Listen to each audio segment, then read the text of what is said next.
Hello friends, welcome to the my YouTube channel. તો આજે આપણે ટેસ્ટી એવી અને ફરાળમાં ચાલે તેવી સૂકી ભાજી બનાવીશું, બિલકુલ અલગ રીતથી। તો વિડીયો ચાલુ કરતાં પહેલાં જો તમે ચેનલને સબસ્ક્રાઈબ ના કરી હોય તો ફટાફટથી જઈને નીચે આપેલા બેલ આઇકન પર ક્લિક કરો અને ચેનલને સબસ્ક્રાઈબ કરો। તો બટેટાની સૂકી ભાજી બનાવવા માટે મેં અહીં બાફેલા બટેટા લીધેલ છે, તેને સારી રીતે આ રીતે ટુકડા કરીને તૈયાર કર્યા છે।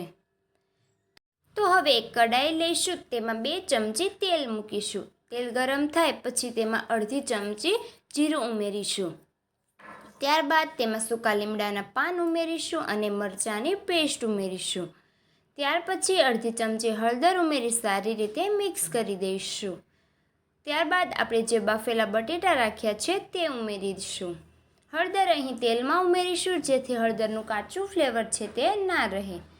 તો હવે તેને સારી રીતે મિક્સ કરી દઈશું। તો હવે તેમાં અડધી ચમચી મીઠું ઉમેરીશું। ત્યાર પછી તેમાં અડધી ચમચી ખાંડ ઉમેરીશું। ત્યારબાદ હવે આપણે તેમાં અડધી ચમચી ધાણા જીરું પાવડર ઉમેરીશું। ત્યાર પછી તેમાં 1 થી 1.5 લીંબુનો રસ ઉમેરીશું।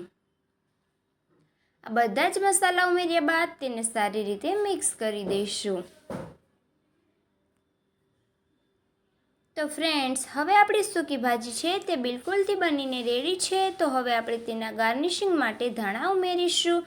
અહીં મારી પાસે લીલા ધાણા અવેલેબલ નથી તો મેં સૂકા ધાણા ઉમેર્યા છે। તો હવે આપણે તેને સારી રીતે મિક્સ કરી દઈશું।